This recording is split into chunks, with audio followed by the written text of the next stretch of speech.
dalam bahasa akademik disebut dengan teks. Jadi teks di situ adalah nas, baik nas itu adalah nas Al-Quran maupun hadis Nabi. Jadi cara atau perspektif atau sudut pandang kita di dalam memahami nas itu akan melahirkan penafsiran yang berbeda walaupun nasnya sama, ya. Ayatnya sama, hadisnya sama, tetapi kalau cara pandang untuk memahami nas itu berbeda, hasilnya akan berbeda.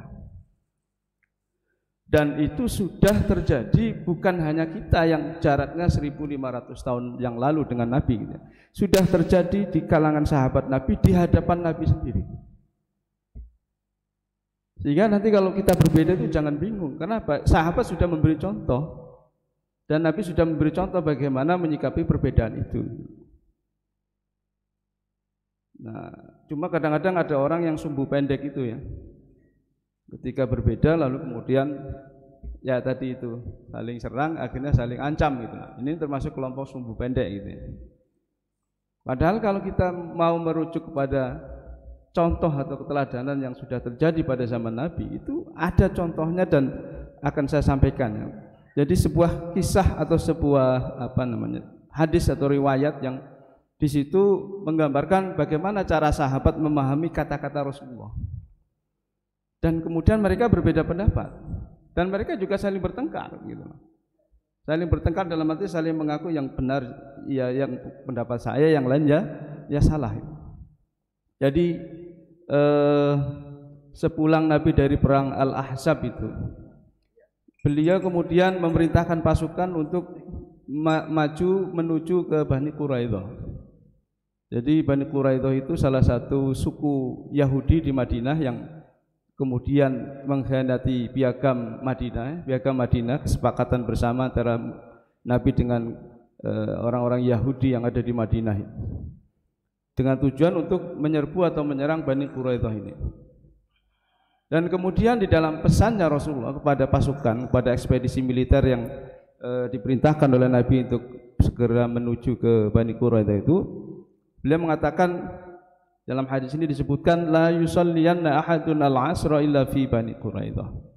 Kata Nabi, pesannya sangat jelas dan tegas.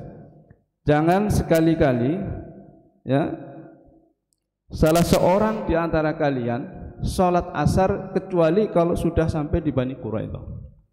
Pesannya jelas, tegas, bisa dipahami, tidak ada makna makna bersayap gitu, ya.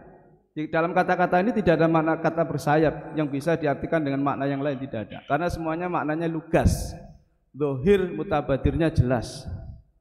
Jadi Nabi mengatakan jangan sekali-kali kalian sholat asar kecuali kalau sudah sampai di Bani Quraidah.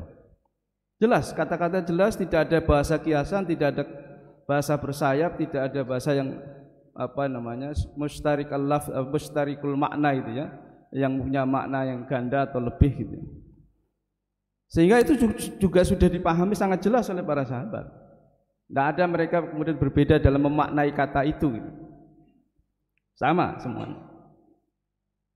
Jadi kasusnya, perintahnya sudah sangat jelas dengan menggunakan bahasa perintah yang sangat lugas, tidak punya makna bersayap, tidak punya kemungkinan makna yang lain.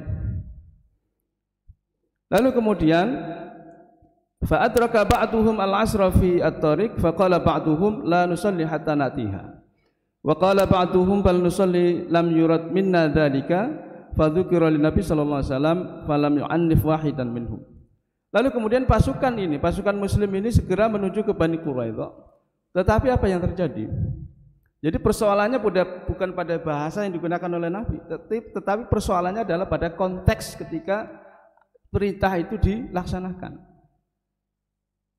Ketika pasukan ini di perjalanan, sudah masuk waktu asar dan sudah hampir masuk waktu maghrib, mereka belum sampai di Bani Quraidah, maka terjadi perpecahan, perbedaan pendapat. Jadi yang menyebabkan perbedaan pendapat bukan kata-kata Nabi, tetapi ketika kata Nabi itu mau dilaksanakan, ternyata konteksnya tidak sama atau tidak seperti yang dikatakan oleh Nabi. Karena apa? Mereka belum sampai di Bani Quraidah, waktu asar sudah habis. Sehingga kemudian terjadi perpecahan pendapat atau perbedaan pendapat. Sebagian sahabat kemudian mengatakan la nusalli hatta la nusalli hatta natiha. Sebagian sahabat itu kemudian memegang teguh kata-kata tekstual harfiah dari pesan Nabi. Pokok Nabi mengatakan jangan sholat asar kecuali di Bani Quraidah. Sudah, mau kiamat apapun, mau terjadi apapun, mau kiamat mau apa, kita tidak sholat asar kecuali di Bani Quraidah. Kenapa? Memang Nabi pesannya kan seperti itu. Dohirnya, teksnya, nasnya itu seperti itu. Jadi kita berpegang teguh pada teksnya, pada nasnya, pada huruf-hurufnya. Nah itu. Lalu kemudian sebagian yang lain mengatakan, ya, wa qala ba'duhum bal nusalli. Sebagian sahabat kemudian berpikir lebih komprehensif ya, lebih apa namanya, lebih komprehensif, lebih integratif gitu. Artinya begini.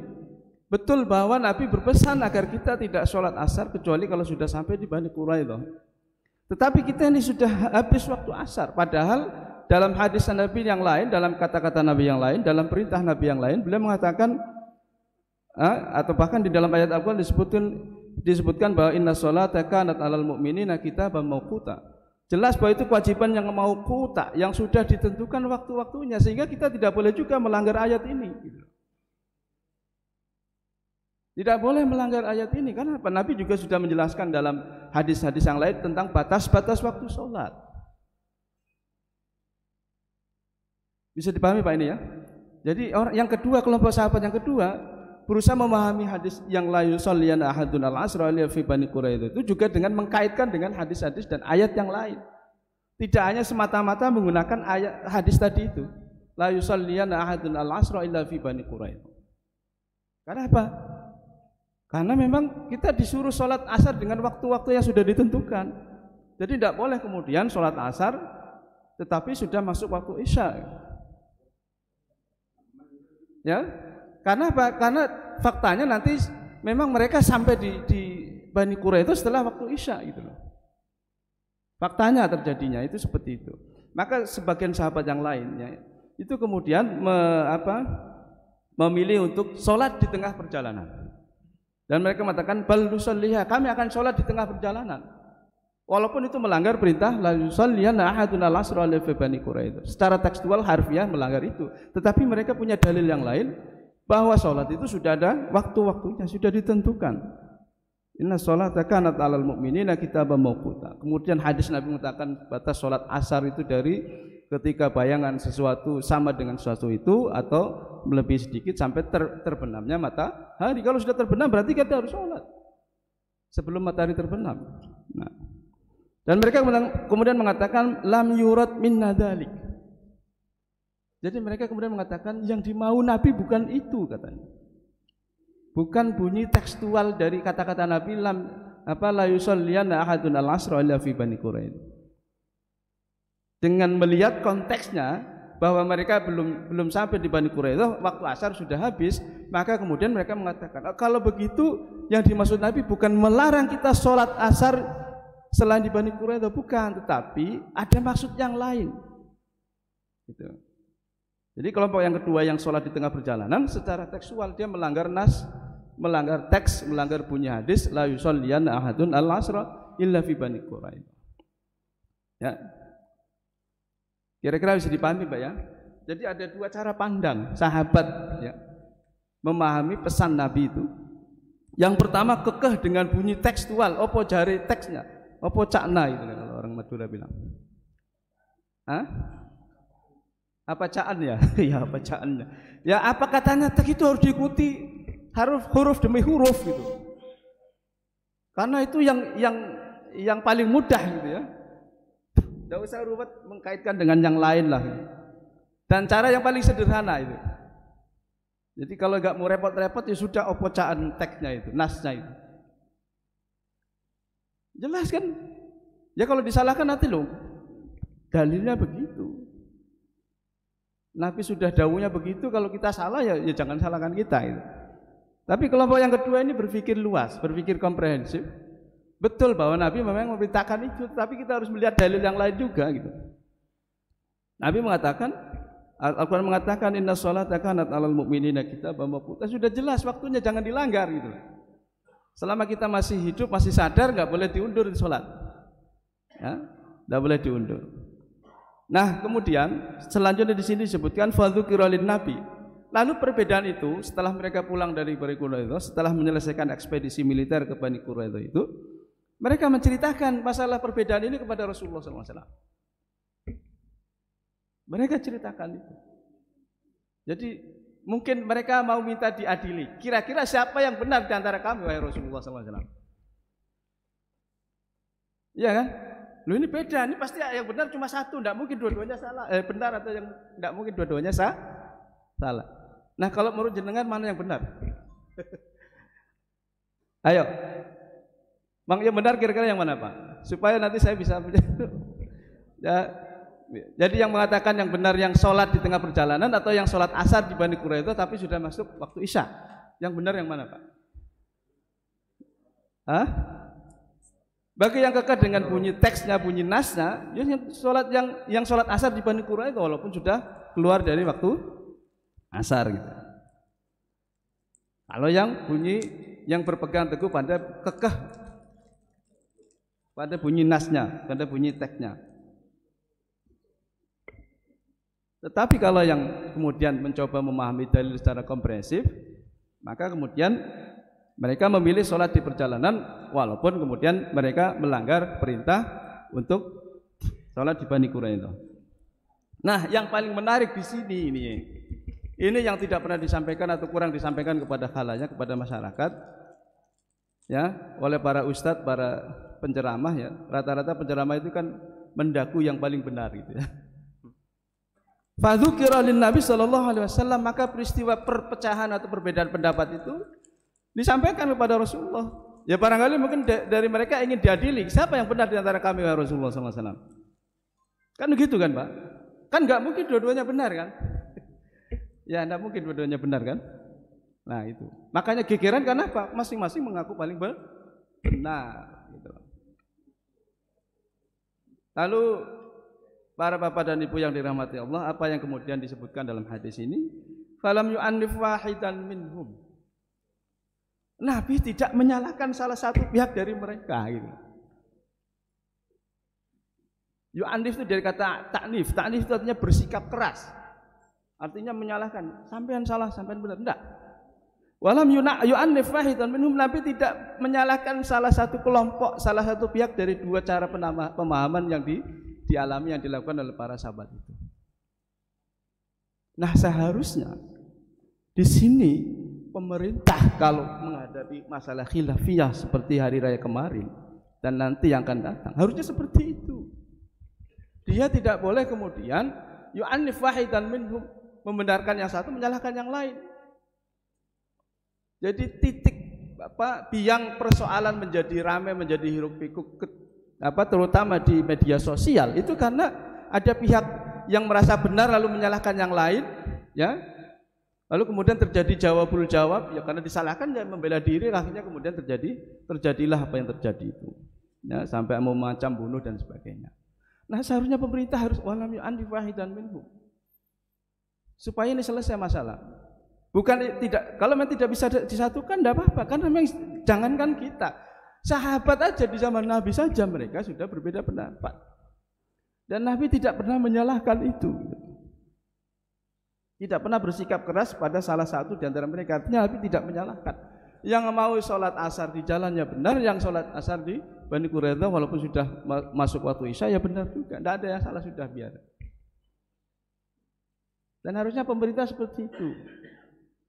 Tetapi faktanya ada oknum BRIN itu, Prof. TJ itu kemudian mengatakan bahwa yang tidak ikut pemerintah itu dia melakukan apa disebut dengan tidak taat dengan ulil amri, padahal kita harus taat pada ulil amri. Jadi sudah tidak taat kepada pemerintah, malah minta difasilitasi, dan pemerintah memfasilitasi, ini yang menyinggung gitu loh. Karena ya ormas Islam yang hari rayanya lebih awal itu kan juga warga negara yang sama-sama membayar pajak gitu.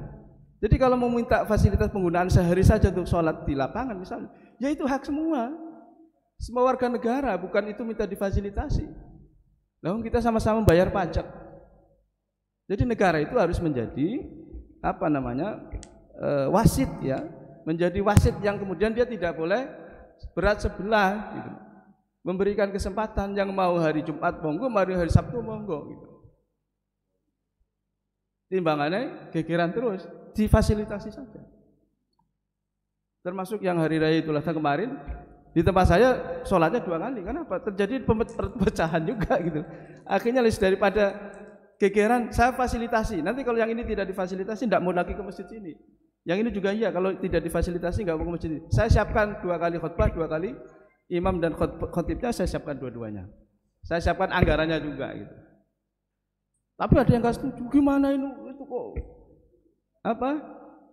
menunjukkan Islam nggak bersatu, menunjukkan Islam begini-begini. Saya bilang kita harus belajar untuk berbeda pendapat tanpa kemudian berbeda pendapatan gitu. Artinya apa? Berbeda perasaan. Jadi kita nggak suka dengan yang berbeda. Harus dilatih itu. Kalau tidak bisa berdewasa umat kita. Tidak bisa dewasa-dewasa itu. Kalau di Alifan saya tidak tahu berapa kali sholatnya. Tapi kalau di sini mungkin 1 kali tidak apa-apa. Kalau terjadi perpecahan gitu untuk fasilitasi, saya kasih fasilitas 2 kali. Nah, hari raya Idul Fitri kemarin tidak saya kasih 2 kali karena yang Jumat itu sudah mudik duluan gitu. Banyak sudah mudik daripada nggak ya. Sudah sekali ikut pemerintah, ikut dalilnya taat ulul amri gitu ya. Ikut dalilnya Abah Ali ini. Nah, para bapak dan ibu yang dirahmati Allah ya, itulah contoh real gitu ya, fakta perbedaan pendapat pada zaman Rasulullah di hadapan Rasulullah sallallahu alaihi wasallam dan bagaimana Rasulullah menyikapi itu. Dan inilah yang seharusnya kalau saya boleh usulkan itu ya, inilah yang harus diambil oleh sikap pemerintah, tidak boleh yu'annif wahidan minhum.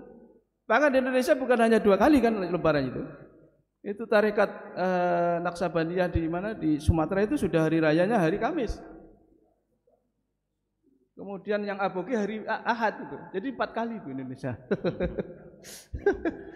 Aneh Indonesia banyak. Jadi memang warna-warni gitu ya. Islam warna-warni ya, Islam Nusantara lah. Tapi dari yang 4 itu yang paling dekat yang 2 itu ya. Yang paling dekat dengan kebenaran antara yang Jumat dan Sabtu itu. Yang Aboge itu hitungannya tidak tahu ya. Secara astronomi tidak bisa dipertanggungjawabkan. Ya. Karena patokannya itu Ahad, Rabu, Wage gitu ya. Jadi kalau lebaran harus Ahad atau Rabu, Wage gitu ya. Saya tidak tahu cara ngitungnya gitu. Jadi seharusnya itulah yang diambil oleh pemerintah. Pemerintah harus netral. Nah, bagaimana kalau terjadi khilaf? Ya gantian saja gitu ya. Sekali-kali ikut yang hisab, sekali-kali ikut yang ru'yat gitu. Kan enggak apa-apa itu. Jadi pemerintah tidak harus mengharuskan, karena begini ya, masalah hari raya itu bukan masalah ini kan masalah ta'abudi, masalah ibadah yang di situ memang diberikan ruang untuk berbeda pendapat. Berbeda misalnya dengan hukum pernikahan gitu ya. Maka kalau orang yang nikahnya tidak tercatat di KUA berarti dia tidak taat ulul amri. Kenapa? Itu sudah menjadi undang-undang positif gitu. Sementara masalah khilafiyah belum jadi undang-undang positif ini. Tidak boleh kemudian kunut tidak kunut diputuskan oleh pemerintah ikut kunut, yang tidak kunut tidak taat kan nggak bisa. Ya. Tapi kalau ada orang tidak menikah tanpa mencatatkan diri di catatan nikah, dia melanggar undang-undang perkawinan gitu. Itu sudah menjadi undang-undang positif gitu ya. Jadi ada sebagian bagian dari unsur hukum Islam yang sudah diundangkan secara positif dan umat Islam harus tunduk. Ya, harus tunduk di situ tentang UU perkawinan, tentang zakat, tentang apa lagi. Itu sudah ada undang-undang positifnya gitu ya. Dan itu harus ditaati. Tetapi dalam masalah khilafiyah ubudiyah itu harus diberikan ruang dan tempat. Dan itulah yang ditunjukkan oleh Rasulullah SAW. Maka kalau mau meneladani Rasul dalam menyikapi perbedaan, tidak boleh yu'annif wahidan minhum. Difasilitasi dua-duanya. Dan itu sudah ditunjukkan oleh tokoh-tokoh terdahulu ya. Pada zaman Gus Dur misalnya, Gus Dur dengan sangat arif mengatakan orang NU ikut Muhammadiyah ya dalam berlebaran. Gitu. Jadi pada zaman Gus Dur tidak terjadi perbedaan karena apa? Yang NU ikut menggunakan hisab. Sementara kita juga baca bukunya Hamka itu ya. Wallahu alam itu bukunya Hamka atau bukan, tetapi itu diklaim bahwa itu adalah tulisan Hamka. Dia mengatakan kembali ke ru'yah. Salah satu alasannya adalah demi persatuan. Jadi itu ditunjukkan kelapangan hati dari tokoh-tokoh yang itu bisa juga menjadi cara untuk mempersatukan atau meredam masalah perbedaan. Ya, walaupun tentu saja ya bisa saja itu dilakukan, tetapi bisa juga diberikan kesempatan atau fasilitas sama-sama untuk berbeda pendapat. Jadi seharusnya begitu. Nah, para bapak dan ibu yang dirahmati Allah, maka saya ingin masuk ke wilayah yang agak rumit sedikit, yaitu dari cara yang ditunjukkan oleh sahabat di dalam memahami nas atau memahami dalil itu akan tampak dua cara untuk memahami nas. Yang pertama adalah dengan menggunakan pendekatan tekstual secara harfiah. Ya. Jadi, yes pokok apa jari hadisnya gitu. Hadisnya mengatakan A ya A, hadisnya mengatakan B ya B gitu. Nabi mengatakan misalnya dalam kasus yang lain bahwa peliharalah jenggot misalnya dan potonglah kumis, ya harus begitu. Jenggot tidak boleh dipotong, sepanjang apapun tidak boleh dipotong. Secara harfiah teksnya begitu. Sama juga misalnya Nabi mengatakan ma tahtal qadamain finnar ya. Semua baju atau celana atau jubah yang menjulur di bawah mata kaki maka dia akan masuk neraka. Ya sudah kalau gitu harus di atas mata kaki, harus cingkrang. Tidak boleh ditakwilkan dengan makna yang lain. Nah itu pendekatan tekstual, pendekatan harfiah. Ya, dan itu sudah ada contohnya, ada preseden, ada prakteknya pada zaman Nabi.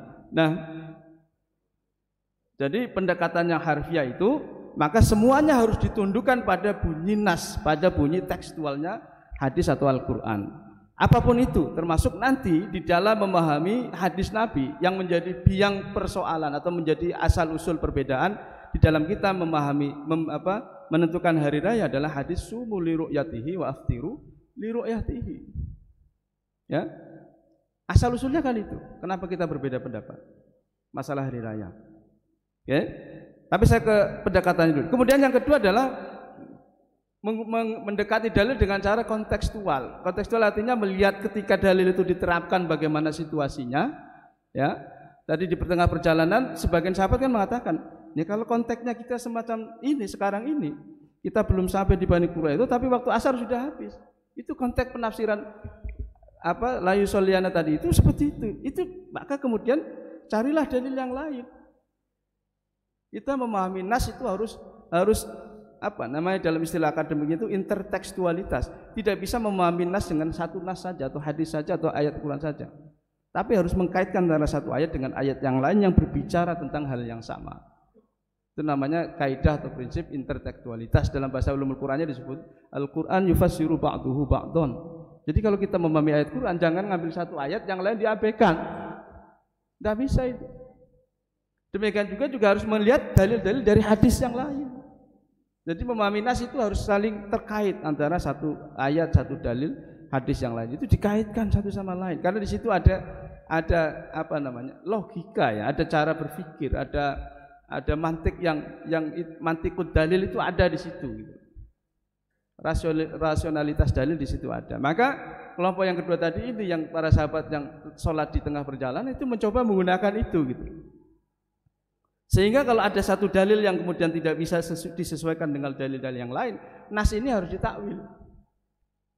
Maka dalam hadis itu kan disebutkan lam yurad min nadzali, kata para sahabat yang sholat di tengah perjalanan, kata mereka bukan itu yang dimauai oleh Nabi. Yang dimauai oleh Nabi itu ketika beliau mengatakan lam yusalliyana ahadun al-asra illa fi Bani Quraidah, itu adalah agar kalian mempercepat langkah sehingga asar sudah sampai di sini.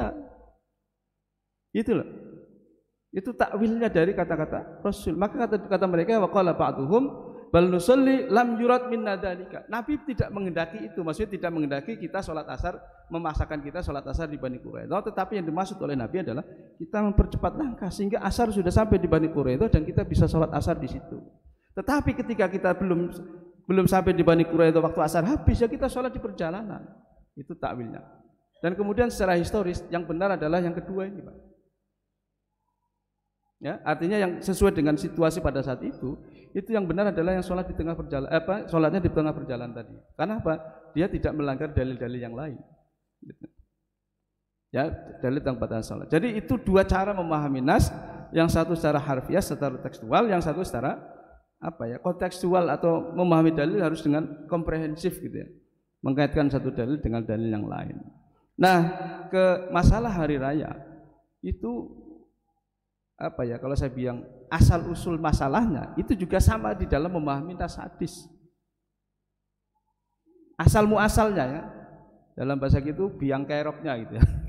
Penyebab utamanya adalah di dalam perbedaan di dalam memahami hadis. Yang satu memahami secara harfiah, sumu li ru'yatihi wa aftiru li ru'yatihi.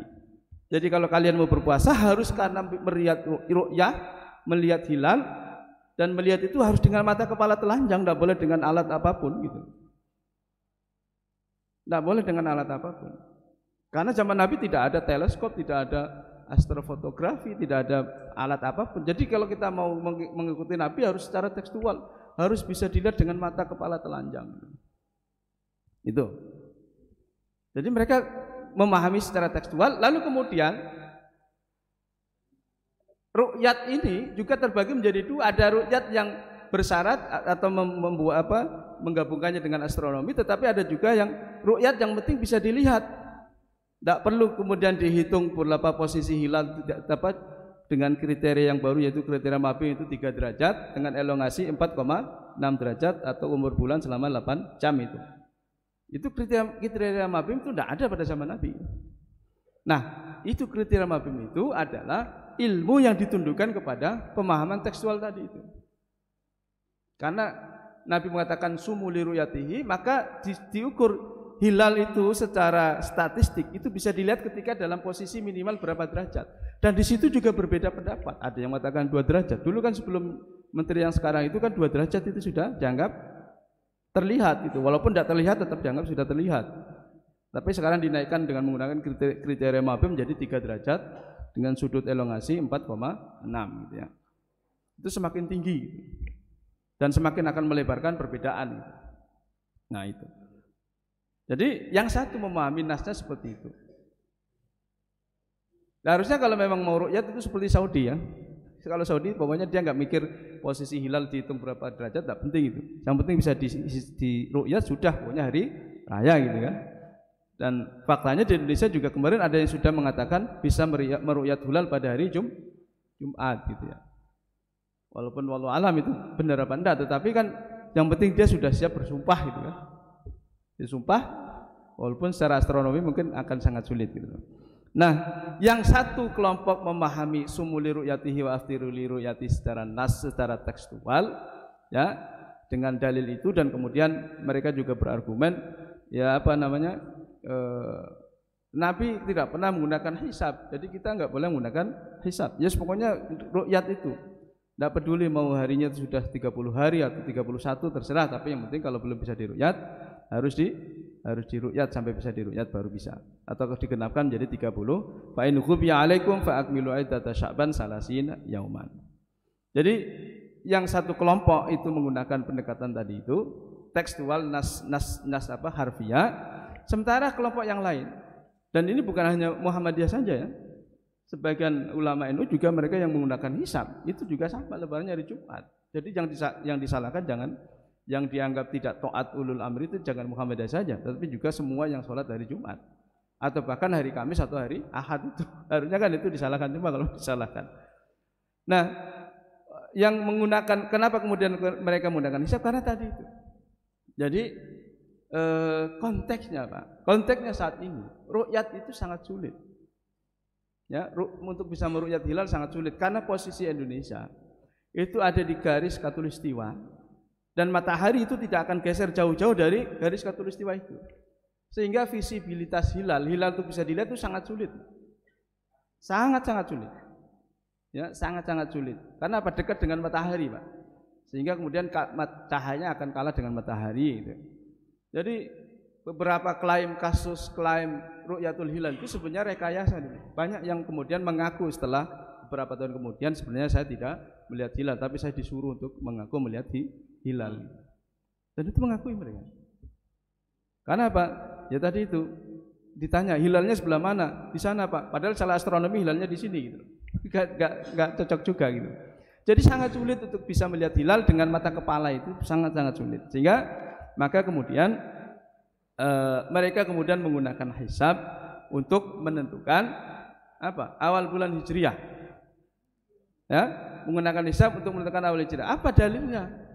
Dalilnya tadi itu, konteks saat ini itu akan sangat sulit memang, terutama di daerah kita di Khatulistiwa itu untuk bisa melihat hilal pada tanggal 1 gitu. Kalau tanggal 2, tanggal 3 mungkin mudah ya, tapi tanggal 1 itu sangat sulit. Kemudian juga kalau kita merujuk kepada Al-Quran ya, itu kan Al-Quran sudah secara terang-terangan, secara sorry mengatakan bahwa penciptaan matahari dan bulan itu adalah lita'lamu adadas sinin wal hisab, agar kalian bisa merumuskan kalender adatus sinin wal hisab dan bisa merumuskan ilmu astronomi gitu. Jadi ilmu hisab disebutkan secara sharih oleh Al-Quran. Kalau kemudian kita tidak percaya kepada ilmu hisab, berarti kita tidak percaya kepada ilmu yang sudah dipromosikan oleh Al-Quran. Gitu loh. Al-Quran sudah mengatakan lita'lamu adadas sinin wal hisab, lalu kita tidak menggunakan itu.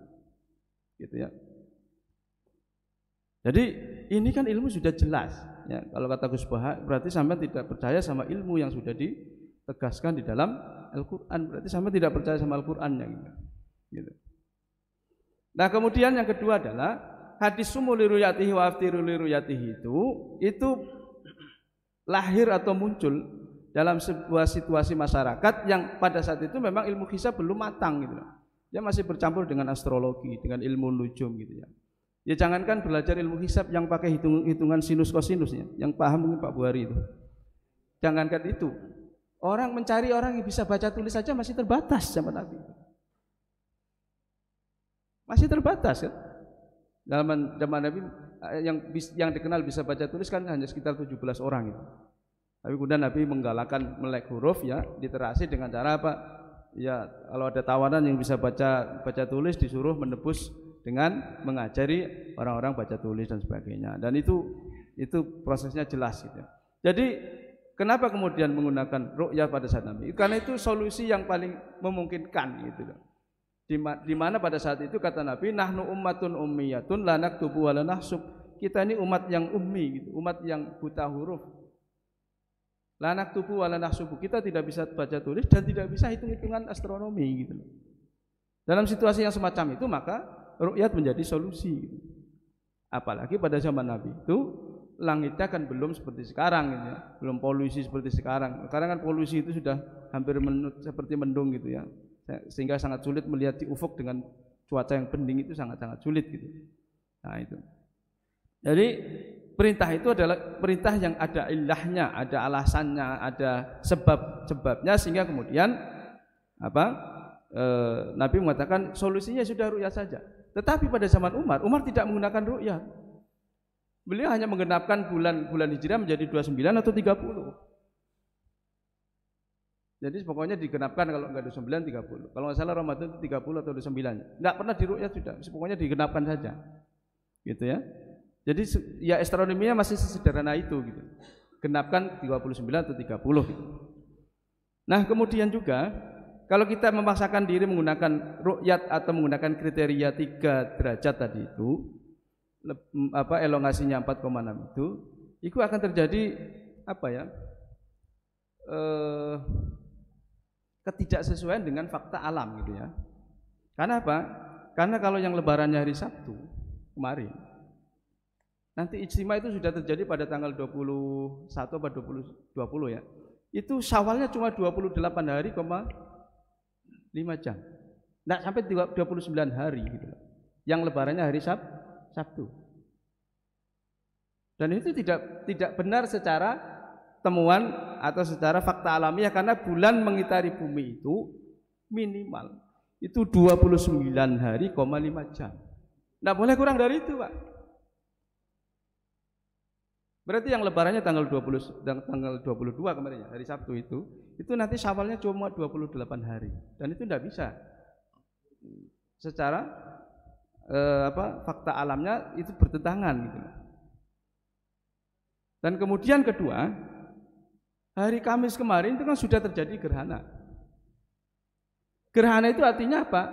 itu untuk membuktikan bahwa sudah terjadi konjungsi. Konjungsi itu apa sih Pak? Konjungsi itu tadi itu bulan mengitari bumi itu selama 29 hari, 5 jam itu sudah selesai.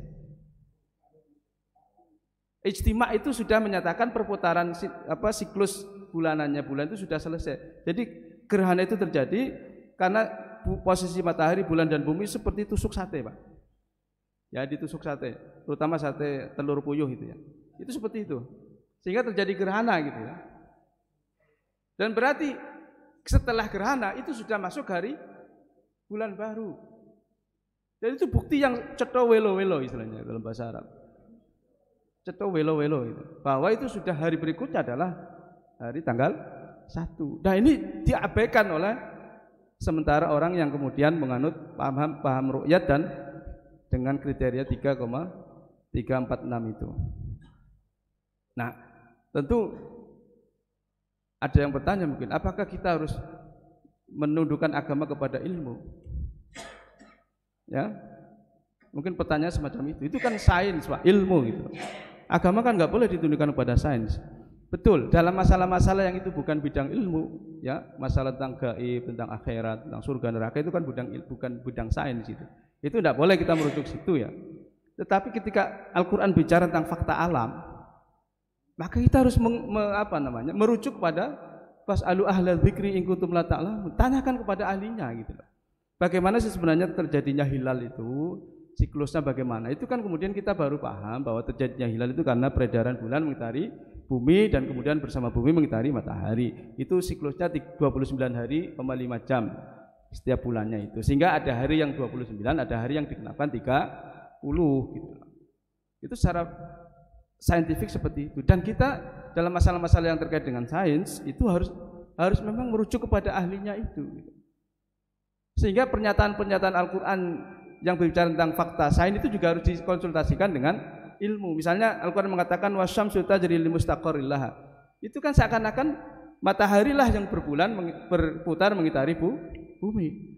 Padahal yang benar apa, Pak?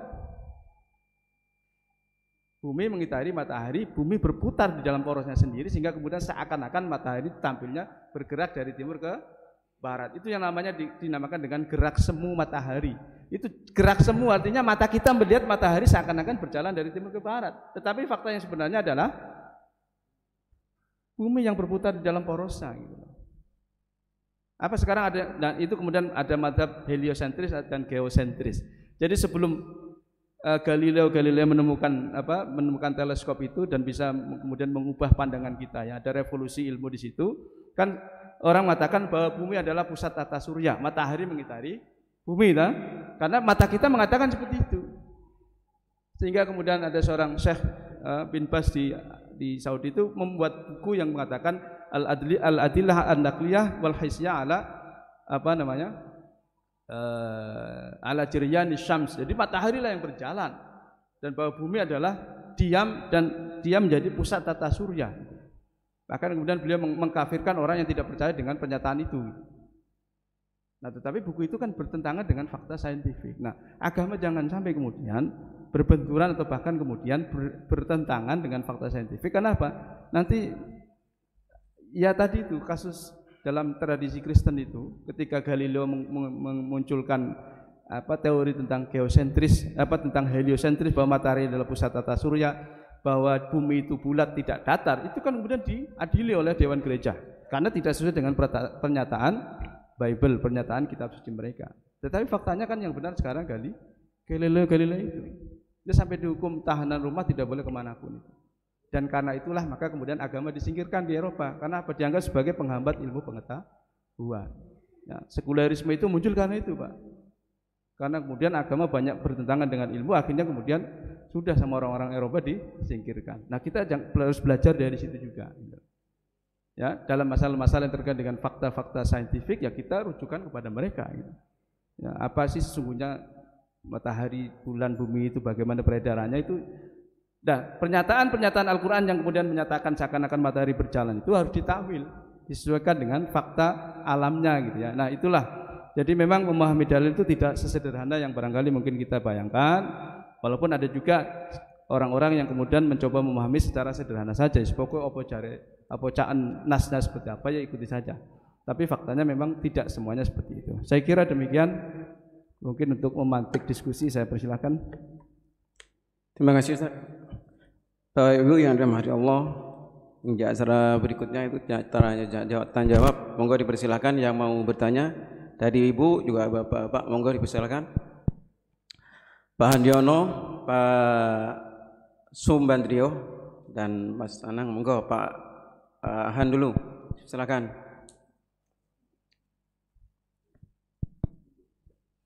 Terima kasih Pak Ustadz. Siapa? Oh iya. Enggak, Pak Han, silakan.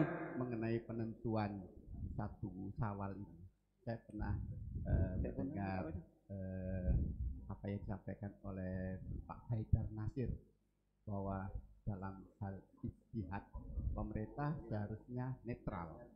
Ini sesuai dengan apa yang Ustaz sampaikan tadi. Kemudian beliau juga menyampaikan bahwa penentuan satu Syawal itu menggunakan metode induksi. Beliau menyampaikan demikian, metode induksi.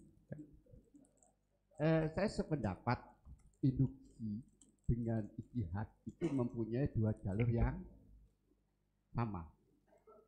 Kalau pemerintah menggunakan metode deduksi, artinya metode yang digunakan oleh Muhammadiyah rukyat, iya kan Pak? Betul Pak? Hisab. Rukyat apa hisab? Hisab. Ya. Tadi saya ini ya, yang saya ini ya. Kalau pemerintah itu hisab, sedangkan rukyat, pemerintah itu rukyat. Sebentar ya. Ini data ini. Penentuan hilal itu karena ada orang melihat bulan di Cakung. Iya kan Pak ya? Di Cakung. Hanya di Cakung aja. Itu kan rukyat. Iya. Iya kan? Iya. Itu kan rukyat. Itu dalil itu yang digunakan oleh Muhammadiyah untuk menentukan satu Syawal. Enggak Pak, kalau itu bukan Muhammadiyah tidak berpedoman pada Cakung, itu tidak. Tapi pada hitung-hitungan astronomi, hitungan hisab hakikinya. Iya. Jadi masalah ijtihad itu kan bisa dilakukan secara modern, secara canggih. Ya. Pak Buhari pernah menyatakan bahwa waktu subuh hari ini tahun ini akan sama dengan waktu subuh hari ini tahun yang akan datang. Betul Pak Buhari ya? Iya. Pernah menyampaikan demikian. Itu kan bentuk daripada ijtihad secara canggih. Ya. Nah, kalau misalkan Muhammadiyah menggunakan ijtihad secara rukyat, ya, harusnya tahunnya H-1. Kapan satu Syawal? Ya. Gitu Pak Ustadz ya. Harusnya tahunnya H-1. Kapan satu Syawalnya? Perkara masalah gerhana itu mungkin kebetulan karena tidak tiap tahun mesti terjadi begitu. Ya. Nah, sekarang kalau misalkan penentuan Ramadan terus Syawal dan Dzulhijjah itu pakai rukyat, harusnya Muhammadiyah tidak tahu. Tadi Pak Ustaz katakan akan ada potensi untuk berbeda. Ini sesuai dengan apa yang disampaikan oleh Ustaz Sukri bahwa tahun sekian ini potensi beda, tahun sekian ini. Nah itu.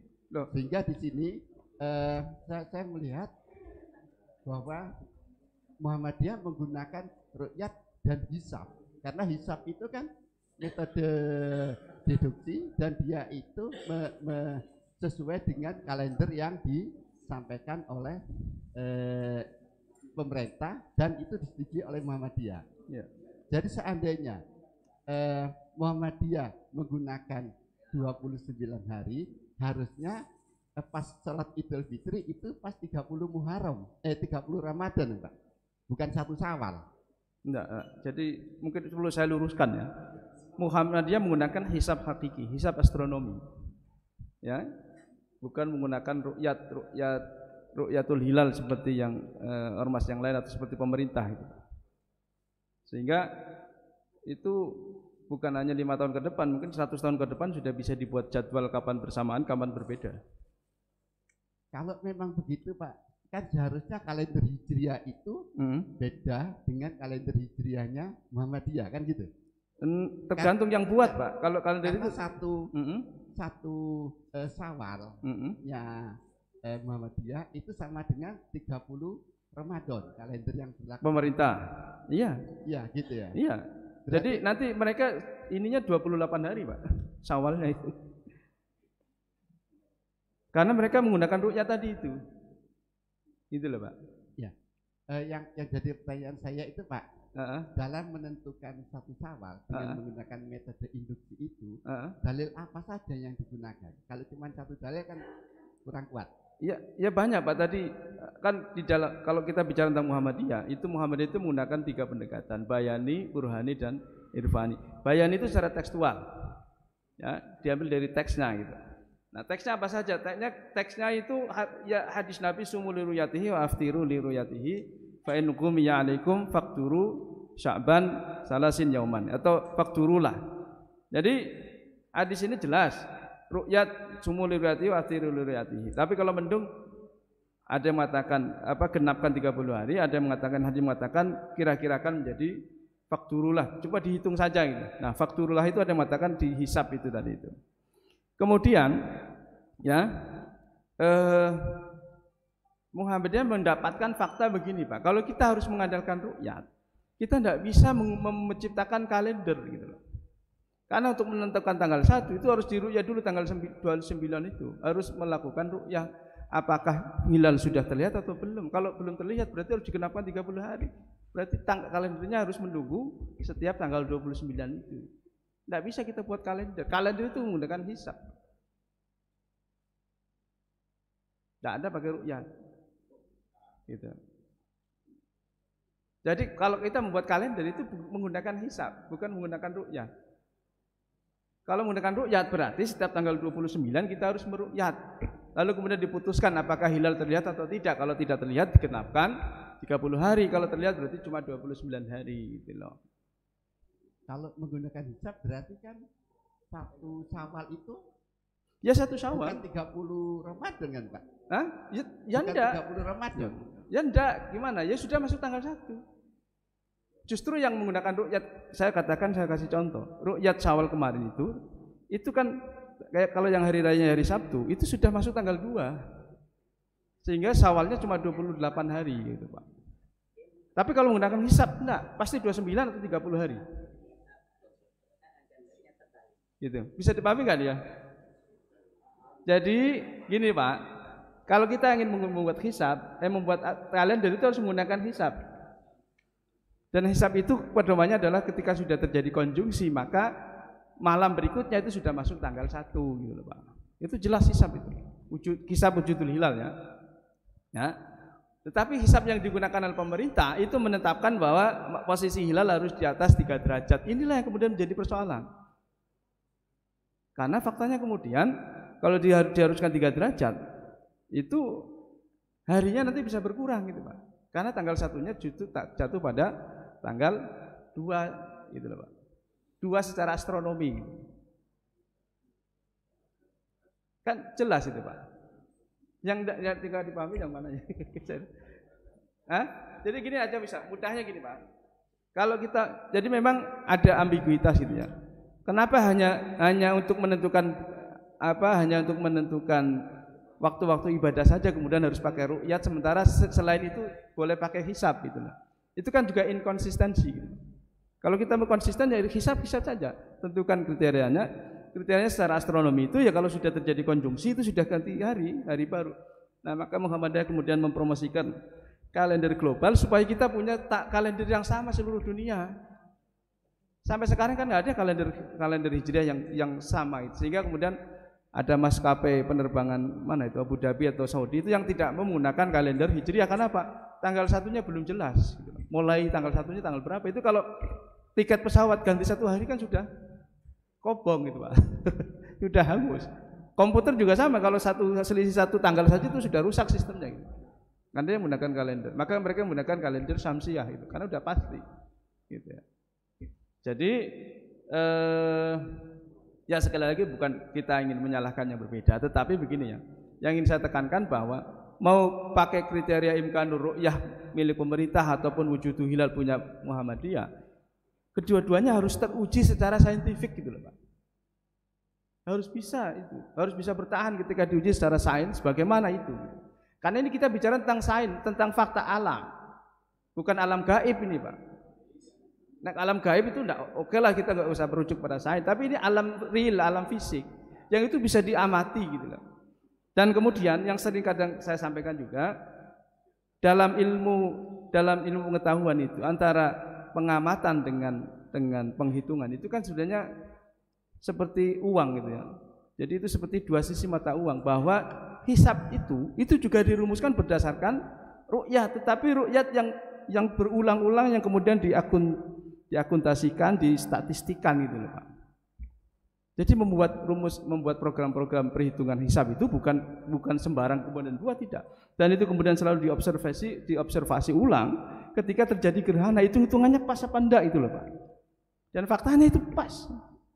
Sampai detik-detiknya kan, kemarin yang hari Kamis itu sudah ditentukan. Di Jember itu mulai jam berapa, nanti puncaknya jam berapa, sampai detiknya itu. Dan terjadi kan Pak. Terjadi kan? Tidak ada yang meleset. Gitu loh. Saya khawatir kalau meleset saya juga gugur semua nanti gitu. Ternyata kemudian memang betul-betul terjadi gerhana gitu loh. Ya makanya ada fatwanya Syekh Utsaimin itu di website Rumaiso itu beliau mengatakan hadis Nabi itu yang tentang gerhana itu fa idza ra'aitumuhu fafza'u ila shalat. Jadi perintah sholat di dalam sholat gerhana itu kemudian dikaitkan dengan ru'yah. Coba nanti dibuka di fatwanya Syekh Utsaimin di Rumaiso itu. Dia mengatakan tidak boleh sholat gerhana kecuali kalau kita melihat dengan mata kepala sendiri gerhana itu gitu. Kemudian mengatakan tidak boleh percaya dengan informasi dari televisi, dari media sosial, dari para saintifik, dari para astronom bahwa telah terjadi gerhana. Kalau tidak semata-mata kita bisa melihat dengan mata kepala kita, maka tidak ada sholat. Nah kalau mendung tidak ada sholat. Nah terus kalau sudah kumpul mau sholat, ya bubar. Jangan gitu kan, kalau mau mengikuti fatwa secara tekstual semacam itu. Gitu loh Pak. Coba dibuka nanti bisa di-anunya. Maka saya pernah geten gitu ya. Saya kan meworo-woro orang untuk ke masjid untuk sholat gerhana. Terus ada yang posting fatwa itu, tidak ada sholat kalau gerhana tidak terlihat karena tertutup mendung. Waduh, pas mendung waktu itu. Kira-kira apa terjadi? Itu kalau dipatuhi kan wurung semua itu. Jamaahnya pulang lagi karena tidak terlihat secara kasat mata gitu loh. Jadi dia mengatakan tidak boleh percaya kepada informasi dari televisi, dari media sosial, dari astronom, dari hitung-hitungan astronomi dan sebagainya. Lah terus, masya Allah. Ini kan sikap-sikap yang tadi itu memahami dalil secara tekstual, secara harfiah, rigid gitu. Karena kata ro'a di situ harus dengan mata kepala telanjang. Tidak boleh pakai baju Pak, harus pakai telanjang mata. Gitu ya. Padahal Indonesia mendung Pak. Ah itu gimana itu? Nanti bubar karena mendung akhirnya nggak jadi sholat. Nah maka dalam memahami agama itu juga harus menggunakan pendekatan burhani. Burhani itu artinya teruji secara saintifik. Jangan sampai ketika agama berbicara tentang fakta alam, fakta saintifik yang bisa diamati secara saintifik, kemudian berbeda gitu. Karena akan dikritik terus itu Pak. Kalau itu berbeda dengan fakta-fakta ilmiah, itu akan dikritik nanti. Ketika bicara pada objek atau hal-hal yang memang itu bisa menjadi kajian saintifik gitu Pak. Tapi kalau bicara akhirat, surga, neraka itu kan di luar kemampuan ilmu untuk mempelajarinya. Tentu kita percayakan kepada wahyu gitu. Saya kira demikian Pak. Ya, terima kasih Ustaz. Pak Bandrio dan Mas Nanang mohon maaf.